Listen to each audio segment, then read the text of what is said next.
Assalamu alaikum wa rahmatullahi wa barakatuh. My dear students, I welcome you all again. I am your chemistry tutor Yasir sir, and this is video lecture number overall 20, and that is video lecture number 4. We are discussing the part ionic equilibrium, and today's topic is about ionic product of water. आज का topic जो है वो है ionic product of water. देखिए, ये हमारा आज का टॉपिक है.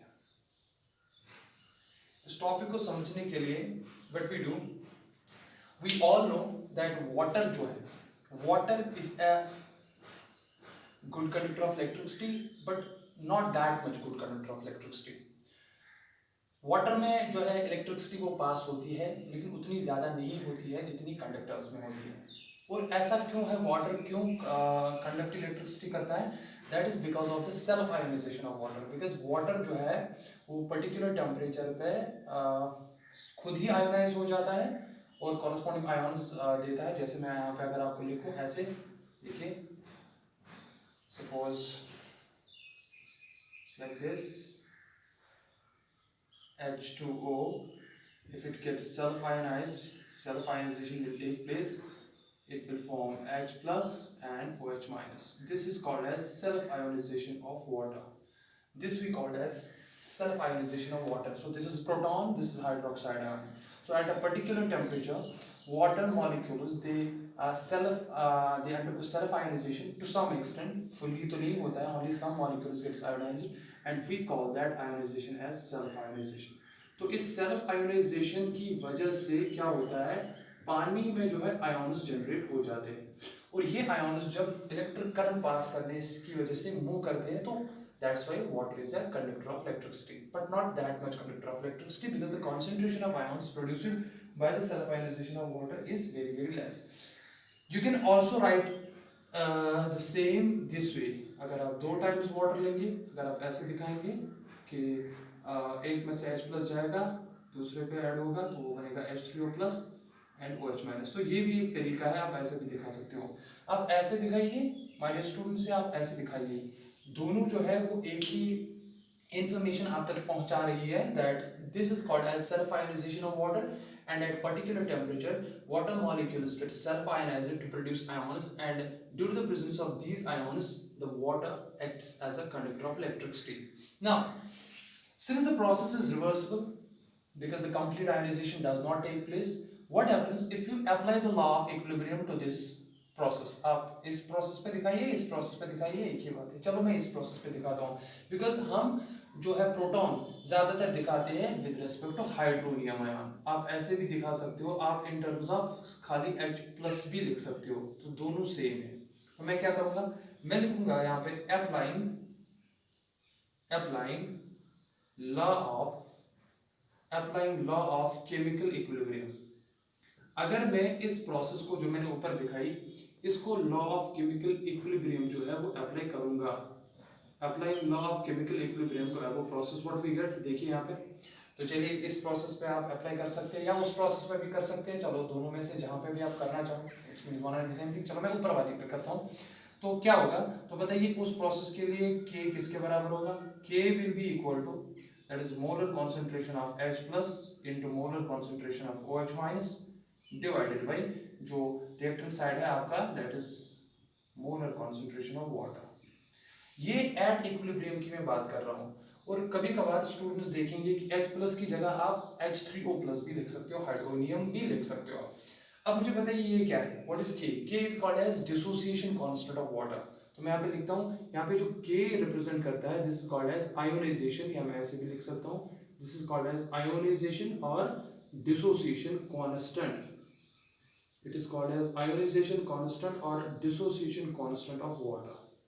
और एक बात याद रखिए, इसका वैल्यू जो है वो कांस्टेंट होगा, मतलब डिपेंड करेगा कि कितने आयॉन्स वो आयोनाइज हो गए. तो जितने H प्लस और OH माइनस ज्यादा न्यूमरेटर में प्रोड्यूस होगी तो K का वैल्यू उतना ही ज्यादा होगा.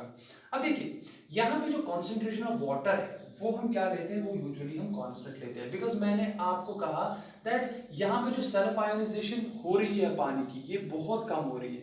यानी कि वेरी फ्यू वाटर मॉलिक्यूल्स, मैं यहाँ पे लिखता हूँ very few water molecules, very few water molecules undergo very few water molecules undergo dissociation और आयोनाइजेशन। ऐसा क्यों है? बिकॉज वाटर एक वीक इलेक्ट्रोलाइट जो है एक्ट करता है। अब देखिए यहाँ पे सिंस उसकी वजह से क्या हुआ, मान लो आपने 1000 मॉलिक्यूल्स लिए थे पानी के, 1000 में से मान लो 10 ही मॉलिक्यूल जो है वो आयोनाइज हुए, तो इसका मतलब है मोर परसेंटेज जो है अनआयोनाइज्ड पानी की वो कांस्टेंट रहती है। तो इसीलिए हम इस वाटर को हम यूजुअली कांस्टेंट लेते हैं। अब देखो जो मोलर कॉन्सेंट्रेशन, मैंने आपको इससे पहले भी कहा था that molar concentration of solid, अगर आपको याद होगा जब मैंने कहा था मोलर कॉन्सेंट्रेशन ऑफ सॉलिड या molar concentration of pure liquids जो होते हैं वो हम किसके बराबर लेते हैं, वो हम यूनिटी के बराबर लेते हैं। लेकिन यहाँ पे देखो, यहाँ पे वाटर के केस में हम यूनिटी नहीं लेंगे, हालांकि कांस्टेंट रहेगा। वो कैसे होगा? सिंस H2O स्क्वायर ब्रैकेट में it represents the molar concentration of water. अब मोलर कॉन्सेंट्रेशन का क्या मतलब है, देखो मैं आपको यहाँ पे समझाता हूँ। आपको पता है मोलर कॉन्सेंट्रेशन C का मतलब है number of moles dissolved per liter of solution means volume N/V। अब देखिए अगर आप यहाँ पे माय डियर स्टूडेंट्स ध्यान रखिए, अगर आपने यहाँ पे वाटर की कॉन्सेंट्रेशन 1 मोल ली, मान लो मैंने वाटर H2O, चलो ऐसे मैं लेता हूँ, मैंने वाटर की जो कॉन्सेंट्रेशन है वो मैंने 1 लीटर ली। देखिए 1 लीटर कितना होता है? अगर आपको पता होगा 1 लीटर होता है बराबर 1000 मिलीलीटर। इसको आप 1000 सीसी भी कह सकते हो, क्यूबिक सेंटीमीटर। 1 क्यूबिक सेंटीमीटर होता है बराबर 1 मिलीलीटर। और 1 मिलीलीटर, याद रखिए यहाँ पे 1 मिलीलीटर का वजन जो होता है वो 1 ग्राम होता है। आप ये डेंसिटी से आराम से निकाल सकते हो, बिकॉज वाटर की डेंसिटी जो होती है इन टर्म्स ऑफ सीजीएस सिस्टम वो होती है 1 ग्राम पर सेंटीमीटर क्यूब। तो that means that 1 litre of water जो कि 1000 मिलीलीटर है, that actually weighs equal to 1000 grams। ये बात आप याद रखिए। तो इसका मतलब है अगर आपने वाटर की कॉन्सेंट्रेशन 1 लीटर ली, देखिए 1 लीटर वाटर अगर आपने लिया था तो 1 लीटर वाटर कितना वजन हो गया? 1 लीटर वाटर जो है वो कितना वजन हो गया? वो हो गया माय डियर स्टूडेंट 1000 ग्राम्स। ठीक है ना। अब देखिए अब यहाँ पे नंबर ऑफ मोल्स कितने हो गए?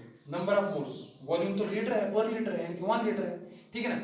तो इसका मतलब है अमाउंट जो वाटर का है वो है 1000 ग्राम्स। देखिए यहाँ पे मैं ऐसे लिखता हूँ, नंबर ऑफ मोल्स के लिए एक और फॉर्मूला है, नंबर ऑफ मोल्स होता है बराबर mass divided by molecular mass. ठीक है ना। तो देखिए कितने नंबर ऑफ मोल्स फिर हो गए, मास कितना लिया? मास लिया 1 लीटर, 1 लीटर कितना मास हो गया? वो हो गया 1000 ग्राम। मैं ऐसे लिखूंगा दैट इज इक्वल टू 1000 ग्राम। देखिए 1000 gram divided by molecular mass पानी का कितना होता है। सिंस आपको पता है वाटर जो है वो H2O है, यानी कि H जो है 2 एटम्स है और ऑक्सीजन का 1 एटम है।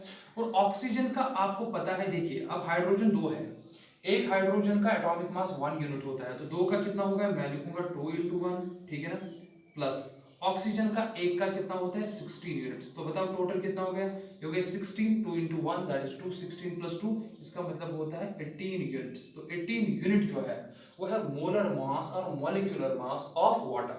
तो अगर आप 1000 को 18, देखिए मॉलिक्यूलर मास क्या होता है? इट इज ग्राम पर मोल, इट इज ग्राम पर मोल, इट इज ग्राम पर मोल।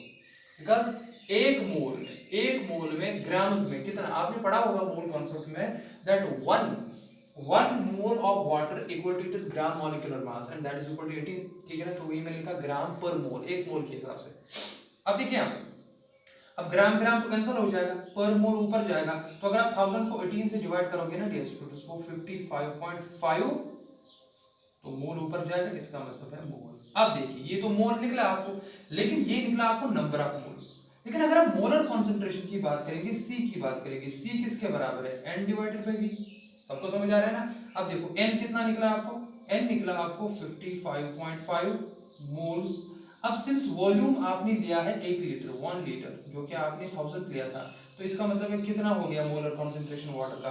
That will be equal to 55.5 moles per litre. वो मैं ऐसे लिखता हूं। अब ये क्वांटिटी जो है, ये क्वांटिटी जो मोलर कॉन्सेंट्रेशन ऑफ वाटर है, ये हमेशा डियर स्टूडेंट्स कांस्टेंट ली जाती है, that is 55.5 moles per litre. इस बात को आप ध्यान में रखेंगे। तो कहने का मतलब ये है तो मैं इरेज करता हूँ। आई होप कि आप लोग को ये समझ आ गया। कहने का मतलब ये है कि वाटर की कॉन्सेंट्रेशन जो है यहाँ पे कांस्टेंट रहती है, वाटर की कॉन्सेंट्रेशन यहाँ पे चेंज नहीं होगी। जितने मॉलिक्यूल्स आयनाइज होने थे बहुत कम होंगे, और उसके बाद जो अनडिसोसिएटेड वाटर मॉलिक्यूल्स रहेंगे वो उनकी कॉन्सेंट्रेशन अब चेंज नहीं होगी।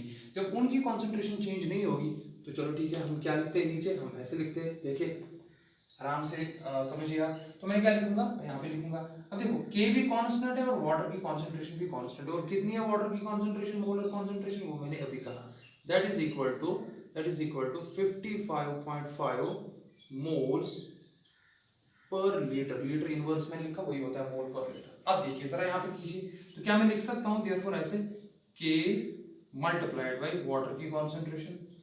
पहले मैं ऐसे लिखूंगा, ये तो मल्टीप्लिकेशन है बीच में, किसके बराबर है, एक तो है H प्लस आयन कॉन्सेंट्रेशन, मैंने आपको कहा H प्लस के बजाय आप हाइड्रोनियम भी लिख सकते हो H3O, और multiplied by OH negative ion concentration. यहाँ तक सबको समझ आ गया, ठीक है ना। अब देखिए चलो मैं इरेज करता हूँ ये पार्ट, ये तो लिखा होगा आपने, या चलो मैं ये वाला पार्ट इरेज करता हूँ। Now check it out.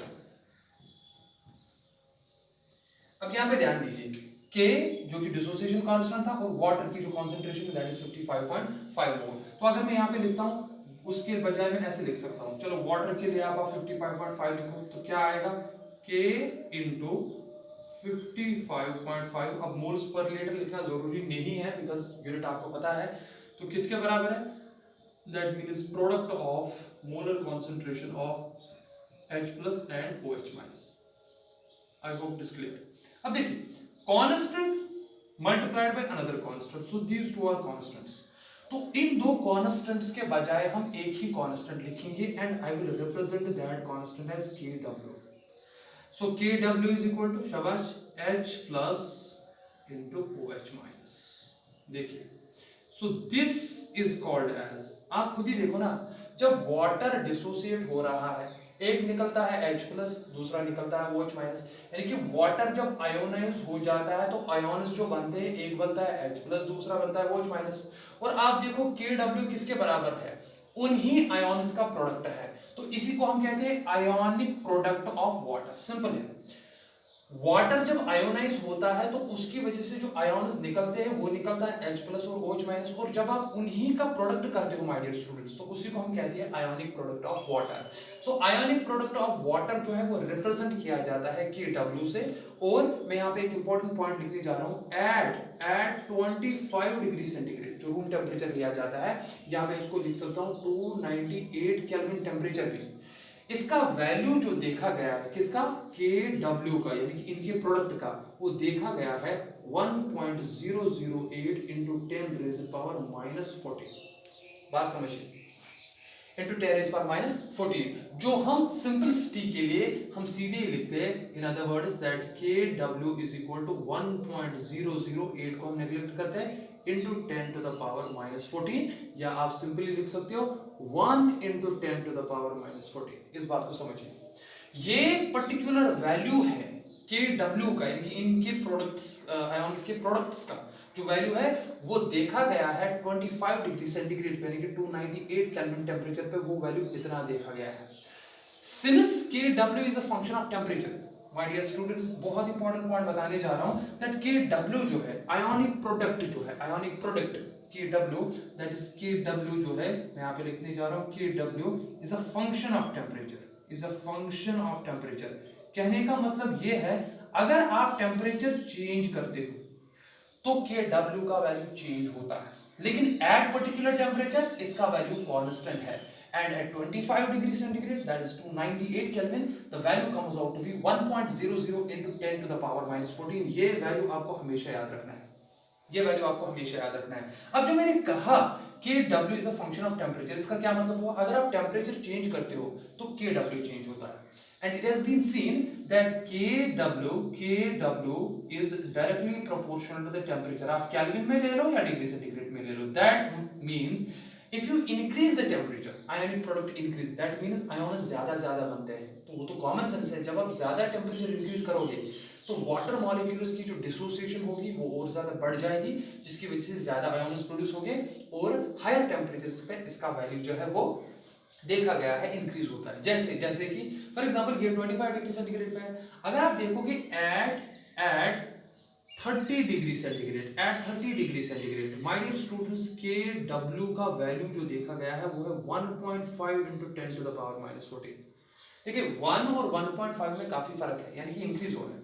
और अगर आप देखोगे एट 40 डिग्री सेंटीग्रेड, मान लो आपने 40 डिग्री सेंटीग्रेड पे किया, तो के डब्ल्यू का वैल्यू जो देखा गया है that is equal to 3 into 10 to the power -14। तो ये वैल्यूज आपको क्लियरली प्रूव करते हैं दैट अगर आप टेम्परेचर इंक्रीज करते हो तो के डब्ल्यू आयनिक प्रोडक्ट का वैल्यू जो है वो इंक्रीज होता है, लेकिन at particular temperature it's value remains constant. ठीक है ना? सो हम यूजुअली रूम टेम्परेचर की बात करते हैं, तो at room temperature the value of K W that means the product of molar concentration of H plus and OH minus is always a constant quantity, that is 10 to the power -14, and we represent that by Kw, and this is called as ionic product of water। इसी को हम ionic product of water कहते हैं। मैं यहाँ पे लिखता हूँ फिर से, इसी को हम कहते हैं ionic product of water। देखिए एक इंपॉर्टेंट बात समझिए, मैं फिर से कह रहा हूँ, वाटर जब आयोनाइज होता है तो जो आयोन्स बनते हैं वो है H प्लस और OH माइनस। अब इन दो आयोन्स का जब आप प्रोडक्ट लेते हो इक्विलिब्रियम पे, प्रोडक्ट देखो मैंने किया, प्रोडक्ट किनका किया? आयोन्स का, जो किससे बने हैं? वाटर से, इसीलिए हम इसको कहते हैं ionic product of water. So at particular temperature it's value remains constant. सबको समझ आ गया? लेकिन मैं एक इंपॉर्टेंट बात आपको याद रखूं, सिंस, अब देखिए मैं यहां पे लिखता हूं, ये मैं रेज करता हूं यहां पे,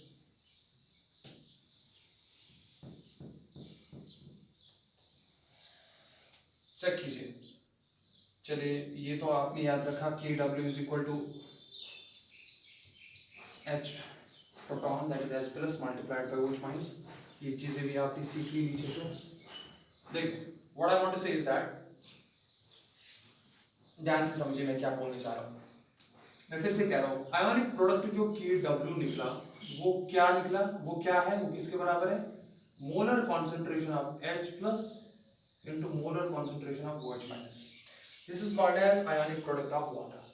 आप H प्लस के बजाय हाइड्रोनियम आयन कॉन्सेंट्रेशन भी लिख सकते हो ऐसे, H3O plus and OH minus। This and this means one and the same thing। अब at 25 डिग्री सेंटीग्रेड, मैंने अभी कहा आपको at 25 डिग्री सेंटीग्रेड जो रूम टेम्परेचर है, KW का वैल्यू कितना है? 1 into 10 to the power -14, that is 10 to the power -14। ठीक है ना? अब KW किसके बराबर है? KW बराबर है H plus molar concentration multiplied by OH minus molar concentration, तो वो किसके बराबर हुआ? वो हो गया बराबर फिर 10 टू द पावर -14। अब मैं सीधे लिख सकता हूँ 1 को मैं ऐसे, 1 into 10 to the power -14 is equal to 10 to the power -14। अब since the water is neutral, मैं यहाँ पे लिखूंगा since the water जो है is neutral का क्या मतलब है? इसका मतलब ये हुआ since the water is neutral, that means molar concentration of H plus is equal to molar concentration of OH minus। इस बात को समझना। न्यूट्रल क्या मतलब होता है? अगर H प्लस ज्यादा है सॉल्यूशन में, इसका मतलब है सॉल्यूशन एसिडिक है। अगर OH माइनस ही ज्यादा है, इसका मतलब है सॉल्यूशन बेसिक है। अगर H plus and OH minus equal है, इसका मतलब है सॉल्यूशन न्यूट्रल है। तो since the water is neutral, इसका मतलब ही है that molar concentration of H plus is equal to the molar concentration of OH minus. तो आप मुझे बताइए, वाटर में अगर molar concentration of H plus equal to है molar concentration of OH minus, लेकिन दोनों का प्रोडक्ट जो बराबर है वो है 10 टू द पावर -14, तो इसका मतलब ये हुआ ना दैट H प्लस की कॉन्सेंट्रेशन वाटर के अंदर जो होगी वो 10 टू द पावर -7 होगी, एंड सिमिलरली OH माइनस की कॉन्सेंट्रेशन जो होगी that also be equal to 10 to the power -7। सबको समझ आ रहा है ना? Because 10 to the power -7 into 10 to the power -7 that is equal to 10 to the power -14। समझ आ रही है ना सबको बात? याद रखिए माय डियर स्टूडेंट्स, आप कोई भी सॉल्यूशन ले लो, उस सॉल्यूशन में हाइड्रोनियम आयन कॉन्सेंट्रेशन यानी कि H प्लस भी होते हैं और OH माइनस भी हो सकता है, बिकॉज वाटर तो है और वाटर डिसोसिएट होता है, और वाटर के डिसोसिएशन से H प्लस भी आते हैं और OH माइनस भी आते हैं। लेकिन उन दोनों का प्रोडक्ट हमेशा 10 टू द पावर -14 होता है। मैं आपको एक इंपॉर्टेंट बात यहाँ पे कहने जा रहा हूँ। मैंने अभी आपको कहा दैट अगर आपको मैं फिर से कहूंगा, आप सबको पता है दैट H प्लस कॉन्सेंट्रेशन एक किसी भी सोल्यूशन में multiplied by OH minus concentration जो है, आप कोई भी सोल्यूशन ले लो, कोई भी सोल्यूशन ले लो, ठीक है ना, इन दो का प्रोडक्ट हमेशा बराबर होता है 10 टू द पावर माइनस 14। इस बात को समझिए आप। अब अगर आपने किसी सॉल्यूशन में H प्लस और डाले ज्यादा, यानी कि पहले कितने थे, मानो 10 to the power minus 7, OH negative भी थे 10 टू द पावर माइनस 7, और सॉल्यूशन जो था वो न्यूट्रल था, यानी कि वाटर न्यूट्रल था। अब आपने इसमें H प्लस और ज्यादा डाले, जब आपने इसमें H प्लस और ज्यादा डाले तो जाहिर सी बात है H प्लस आपने इंक्रीज किए, जब आपने इंक्रीज किए ना my dear students, OH minus उसकी वजह से डिक्रीज हो गए। मैं आपको यहाँ पे समझाता हूँ, देखिए ली चार्ट प्रिंसिपल तो आपने पढ़ा होगा, अप्लाई करके देख लीजिए। देखिए मैंने क्या कहा, H2O जो वाटर है ये आयोनाइज होता है और बना देता है H plus and OH minus. सबने ये सीखा, वेरी गुड। देखिए और at 25 degree centigrade for water that is equal to 10 to the power minus 14, जितनी ये कॉन्सेंट्रेशन होगी उतनी ये होगी 10 टू द पावर माइनस 14 होगी। अब आपने क्या किया, मान लो इक्विलिब्रियम पे आपने H प्लस और ज्यादा ऐड किए, जब आपने H प्लस और ज्यादा ऐड किए तो आप किसकी कॉन्सेंट्रेशन बढ़ा रहे हो, H प्लस की। ली-चार्ट-लियर्स प्रिंसिपल आपको क्या कह रहा है, ली-चार्ट-लियर्स प्रिंसिपल आपको ये कह, अच्छा चलो वो मैं बात बताऊंगा। पहले जब आपने H प्लस की कॉन्सेंट्रेशन बढ़ा दी, अब उस टाइम OH नेगेटिव की कॉन्सेंट्रेशन क्या होगी, अब जो भी होगी आपको नहीं पता है, आप कैसे निकालोगे उस टाइम, आप OH नेगेटिव की कॉन्सेंट्रेशन कैसे निकालेंगे, आप निकालेंगे इस इक्वेशन से simply 10 to the power minus 14, तो ये तो कांस्टेंट रहेगा। आप किसी सॉल्यूशन में जहां पे ionic product H plus multiplied by OH minus is always equal to 10 to the power minus 14। अगर आपने डियर स्टूडेंट्स उस सॉल्यूशन में, मैं फिर से कह रहा हूं, आपने उसमें H प्लस डाले या OH माइनस डाले, दोनों की कॉन्सेंट्रेशन अब 10 टू द पावर माइनस 7 नहीं रहेगी, वो चेंज होगी, मगर उन दोनों का प्रोडक्ट हमेशा 10 टू द पावर माइनस 14 के बराबर होगा। इस बात को समझिए। अब किसी सबस्टेंस में H प्लस कॉन्सेंट्रेशन इंक्रीज करो या OH माइनस कॉन्सेंट्रेशन इंक्रीज करो, लेकिन उसकी वजह से या तो H प्लस कॉन्सेंट्रेशन में तब्दीली आएगी या OH माइनस में आएगी, जाहिर सी बात है, लेकिन उनका प्रोडक्ट हमेशा 10 टू द पावर माइनस 14 ही रहेगा। सबको क्लियर हो रहा है। अब देखो, मान लो आपने H प्लस की कॉन्सेंट्रेशन इंक्रीज की, अब जब आपने इंक्रीज की उसकी वजह से इसकी कॉन्सेंट्रेशन चेंज होगी, जाहिर सी बात है, बात समझ आ रही है ना। अब वो कॉन्सेंट्रेशन उस टाइम कितनी होगी वो आपको इसी इक्वेशन से निकालनी है, 10 to the power minus 14 divided by H plus concentration. 10 to the power minus 14 ये तो कांस्टेंट है, ये तो पता ही आपको।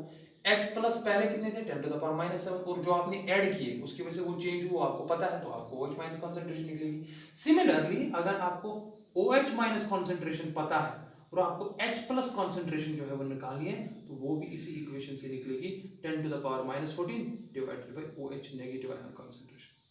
ये बात आप याद रखिए। अगर आपको एक आयन की कॉन्सेंट्रेशन पता है तो दूसरे आयन की कॉन्सेंट्रेशन आप इस तरीके से आराम से निकाल सकते हो। पहली बात, अब देखिए, जो ही मैंने H प्लस आयन की कॉन्सेंट्रेशन इक्विलिब्रियम पे इंक्रीज की, देखो आप ये इंक्रीज कर रहे हो, आप इसका वैल्यू इंक्रीज कर रहे हो।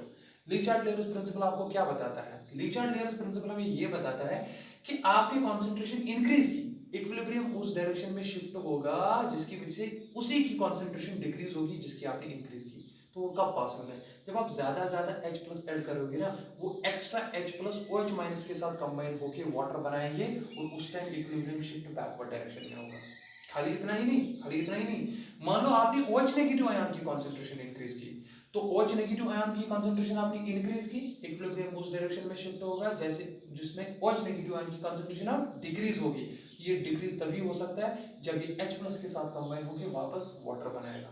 तो इक्विलिब्रियम पे आप एसिड की कॉन्सेंट्रेशन इंक्रीज करा दो या बेस की कॉन्सेंट्रेशन इंक्रीज करा दो, इक्विलिब्रियम दोनों सिस्टम दोनों केसेस में बैकवर्ड डायरेक्शन में शिफ्ट हो गए हैं कि dissociation of water will be suppressed ionized, but with the product of H plus and OH minus that will always remain equal to 10 to the power minus 14। सबको clear हो गया। तो इसको हम कहते हैं ionic product of water. My dear students, ये आपको दिमाग में रखना है, आयोनिक प्रोडक्ट ऑफ वाटर क्या होता है। मैं फिर से आपको कह रहा हूं कि मान लो चलो मैं इंक्रीज यहाँ पे ये इरेज करता हूँ, मैं आपको ये चीज़ फिर से एक बार क्लियर करूंगा और उसके बाद हम आगे जाएंगे। देखिए आयनिक प्रोडक्ट ऑफ वाटर बहुत ही इंपॉर्टेंट कॉन्सेप्ट है और क्वेश्चन पूछे जाते हैं। देखिए मैं फिर से कह रहा हूं, H plus multiplied by OH minus concentration is always equal to 10 to the power minus 14। इसमें कोई शक नहीं। जब इसकी कॉन्सेंट्रेशन और इसकी कॉन्सेंट्रेशन जो है वो अब देखो मान लो क्या है, मैं लिखूंगा for neutral solution. For neutral solution, neutral solution कब होगा? न्यूट्रल सॉल्यूशन वो होता है for neutral solution. Neutral solution में क्या होता है? न्यूट्रल सॉल्यूशन में H प्लस कॉन्सेंट्रेशन होती है equal to OH minus concentration और वो होगी बराबर 10 टू द पावर माइनस 7। खुद ही समझो ना, जितना H प्लस एसिड की वजह से इफेक्ट है उतना ही बेस की वजह से इफेक्ट है। ये इसको बैलेंस करेगा, सॉल्यूशन न्यूट्रल होगा, that is the neutralization process. लेकिन सिंस प्रोडक्ट दोनों का 10 टू द पावर माइनस 14 है, दैट मींस H प्लस उसमें 10 टू द पावर माइनस 7 होगी, OH माइनस भी 10 टू द पावर माइनस 7 होगी। क्लियर हो गया ना सबको? अब देखिए, मान लो अगर सॉल्यूशन एसिडिक है, सॉल्यूशन फॉर एसिडिक सॉल्यूशन, ये जाहिर सी बात है एसिडिक सॉल्यूशन कब होगा? एसिडिक सॉल्यूशन तब होगा डियर स्टूडेंट्स जब H प्लस आयंस की कंसंट्रेशन OH माइनस आयंस की कंसंट्रेशन से ज्यादा होगी। जितना H प्लस ज्यादा उतना OH minus come, solution will be acidic. ऐसा नहीं कहना कि सॉल्यूशन एसिडिक है तो इसमें खाली H प्लस है OH माइनस नहीं है, नहीं ऐसा नहीं कहना। कोई सॉल्यूशन एसिडिक तब होता है जब उसमें concentration of H positive ions ज्यादा होते हैं देन OH माइनस आयंस। इस बात को समझिए। अब देखिए तो एसिडिक सॉल्यूशन में क्या होगा, देखो मैं यहाँ पे लिखूंगा एसिडिक सॉल्यूशन में H प्लस आयंस कंसंट्रेशन जो है वो होगी greater than 10 to the power minus 7। अरे समझो ना खुद ही, जाहिर सी बात है इक्वल तो नहीं होगी ना, इससे ज्यादा होगी। इसका मतलब 10 टू द पावर माइनस 7 से ज्यादा होगी और उस सॉल्यूशन में फिर OH माइनस की कंसंट्रेशन लेस देन होगी 10 टू द पावर माइनस 7। इसको समझिए। तो इसका मतलब ही हुआ दैट H प्लस आयन की कंसंट्रेशन ग्रेटर होगी देन OH माइनस आयन की कंसंट्रेशन। अब जितनी इसकी 10 टू द पावर माइनस 7 से ज्यादा होगी उतनी ही इसकी 10 टू द पावर माइनस 7 से कम होगी। मगर प्रोडक्ट उस केस में भी H plus into OH minus जो होगा that will be equal to 10 to the power minus 14। ये वैल्यू चेंज नहीं होगा। देखिए न्यूट्रल सॉल्यूशन में जितने H प्लस थे उतने ही OH माइनस थे बराबर 10 टू द पावर माइनस 7। मान लो चलो मैं एग्जांपल देता हूं।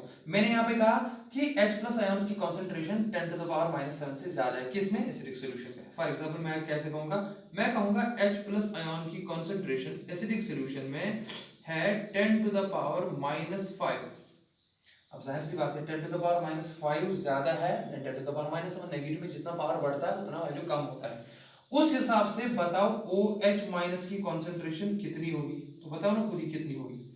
तो निकालो यहां से OH माइनस की कंसंट्रेशन कितनी होगी। OH माइनस कंसंट्रेशन कितनी होगी sir? 10 to the power minus 14 divided by H plus ion की कंसंट्रेशन। H प्लस आयन की कंसंट्रेशन कितनी है जरा बताओ मुझे, मैं यहां पे लिखता हूं। H प्लस आयन की कंसंट्रेशन है 10 टू द पावर माइनस 5। तो चलो इसको ऊपर ले लो तो किसके बराबर हो गया? 10 टू द पावर माइनस 14, ये इंटू हो जाएगा 10 to the power minus plus बन जाएगा। अब 14 में से 5 को घटा दो आप तो बताओ कितना हो गया। तो मैं नीचे लिखता हूं,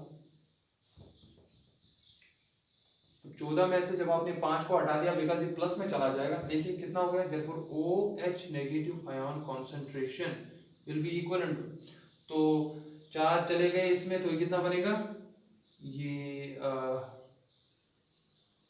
10 टू द पावर माइनस 9। देखिए 10 टू द पावर माइनस 9, तो उस टाइम OH नेगेटिव आयन की concentration 10 to the power minus 9 होगी। देखिए bases are same, powers will be added, so plus minus. तो 14 में से आप 5 को हटाओगे वो 9 बन जाएगा, तो साइन जो रहेगा वो ग्रेटर का रहेगा, वो 14 है, दैट इज माइनस। इसका मतलब है OH नेगेटिव आयन की concentration 10 to the power minus 9 है। अब देखिए इस चीज को समझिए आप, क्या दोनों की कंसंट्रेशन इक्वल है? नहीं है। किसकी कंसंट्रेशन ज्यादा है सर? इसकी कंसंट्रेशन ज्यादा है, इसकी कंसंट्रेशन ज्यादा है, मोर कंसंट्रेशन, यानी कि H प्लस ज्यादा है और इसकी कंसंट्रेशन कम है OH नेगेटिव, मगर दोनों प्रेजेंट है। इस चीज से आपने क्या सीखा, यहाँ पे H प्लस आयंस की concentration OH negative ions concentration से ज्यादा है, वही तो हमने यहाँ पे लिखा H प्लस आयंस की कंसंट्रेशन OH माइनस आयंस की कंसंट्रेशन से ज्यादा है। तो जब ज्यादा है तो H प्लस की वजह से इफेक्ट ज्यादा होगा, इसीलिए सॉल्यूशन एसिडिक होगा। मगर आप देखो इनका प्रोडक्ट फिर से करो आप, 10 to the power minus 5 into 10 to the power minus 9 कितना हो गया, खुद ही समझो ना। देखो कितना हो गया, 10 to the power -5 into 10 to the power -9, तो कितना हो गया 20,000 से, दैट इज 10, पावर्स को ऐड करो, सो प्लस माइनस, तो it is 9 5, that is 10 to the power -14, फिर से आ गया, प्रोडक्ट सेम है। क्लियर हो रहा है ना आपको? अच्छा चलो, अब अगर हमारे पास डियर स्टूडेंट्स बेसिक सॉल्यूशन, चलो मैं इरेज करता हूं, मैं बेसिक सॉल्यूशन यहां पे लिखता हूं। अब मान लो हमारे पास बेसिक सॉल्यूशन, मैं यहां पे लिखता हूं फॉर बेसिक सॉल्यूशन। अगर मेरे पास बेसिक सॉल्यूशन है तो जाहिर सी बात है बेसिक सॉल्यूशन में क्या होता है, उसमें OH माइनस की कॉन्सेंट्रेशन ग्रेटर होगी 10 to the power -7, that means H plus ions की कॉन्सेंट्रेशन लेस होगी to the 10 to the power -7। कहने का मतलब क्या है, यानी कि अब OH माइनस आयॉन्स की कॉन्सेंट्रेशन जो होगी वो होगी greater then H plus ion concentration. बिल्कुल दूसरे केस का रिवर्स है।